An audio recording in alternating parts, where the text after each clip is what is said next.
Commission বিভিন্ন কারণে নির্ভেজাল গ্রহণযোগ্য নির্বাচন করতে অক্ষম বা অসমর্থ হতে পারে। বিদ্যমান ব্যবস্থা আমাদের বিশ্বাস কেবল কমিশনের পুনর্বিন্যাসের মাধ্যমে অবাধ, নিরপেক্ষ, কালো টাকা ও পেশিশক্তি বিবর্জিত এবং প্রশাসন ও পুলিশের প্রভাবমুক্ত নির্বাচন নিশ্চিত করা যাবে না। নির্বাচন পদ্ধতিতে দুর্ভেদ্য মৌলিক সংস্কার প্রয়োজন হবে। রাজনৈতিক সংস্কৃতি ও আচরণে এবং বিশেষত প্রার্থীদের আচরণে পরিবর্তন অবশ্যই প্রয়োজন হবে। 1973 থেকে হওয়া অতীতের অন্যান্য সকল নির্বাচন ছাড়াও 2008, 2014 এবং 2018 সালের নির্বাচনের বিতর্কিত সন্দিগ্ধ বিষয়গুলো বিবেচনায় নিয়ে কমিশন পরবর্তী সকল নির্বাচনগুলো সতর্কতার সাথে আয়োজনের চেষ্টা করেছে। জাতীয় এবং স্থানীয় সরকারের বিভিন্ন স্তরের নির্বাচনে দিনের বেলায় ব্যালট পেপার প্রেরণ, কতিপয় উপনির্বাচনে ভিডিও পর্যবেক্ষণ, ইভিএম এর ব্যবহার, দেশের সকল জেলায় একই দিনে, তবে প্রতিটি জেলায় প্রশাসনিক সীমানার মধ্যে মাঝে 3 থেকে 5 দিন বিরতি দিয়ে 5 থেকে 6টি ধাপে নির্বাচন অনুষ্ঠান, সরকারি কর্মকর্তাদের ব্যাপকভাবে রদবদল ইত্যাদি গৃহীত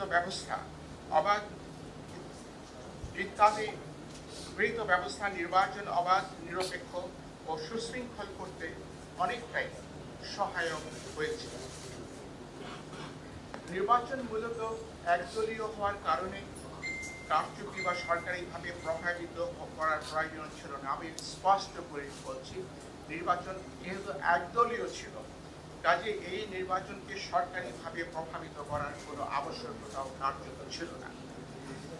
নির্বাচন দলের ভেতরেই হয়েছে, মধ্যে হয়নি, উইদিন হয়েছে, বিটুইন হয়নি।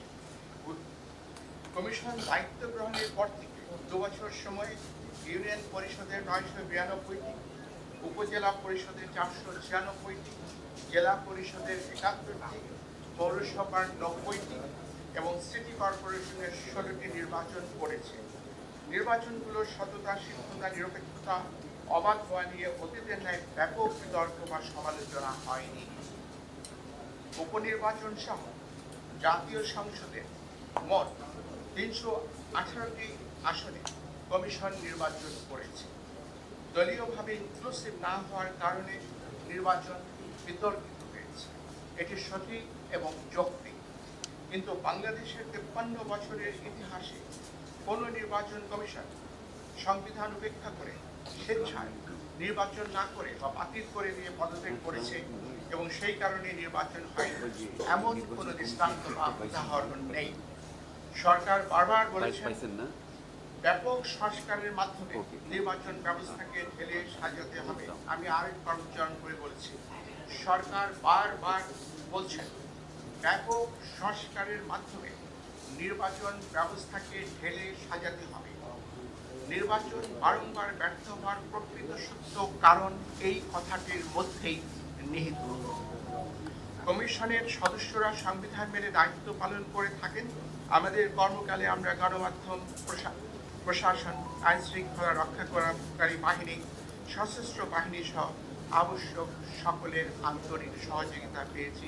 আমি আজ বিদায় লগ্নে কৃতজ্ঞ চিত্তে সেটি স্মরণ করছি।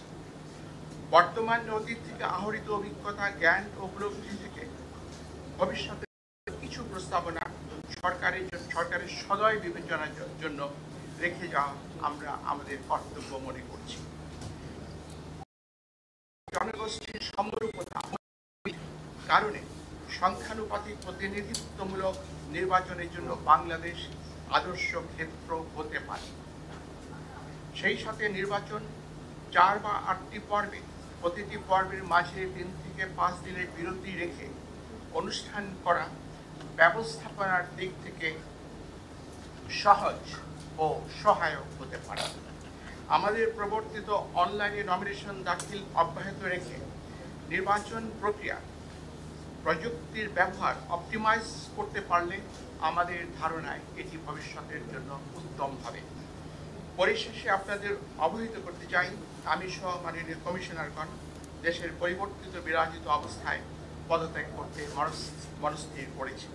আমরা অত্যই পদত্যাগ পত্র মহামান্য রাষ্ট্রপতির সমীপে উপস্থাপনের নিমিত্ত কমিশনের সচিব মহোদয়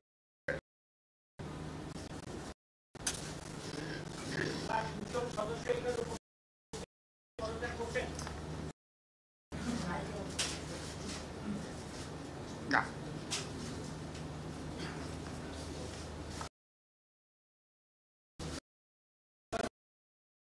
আসে। Thank you.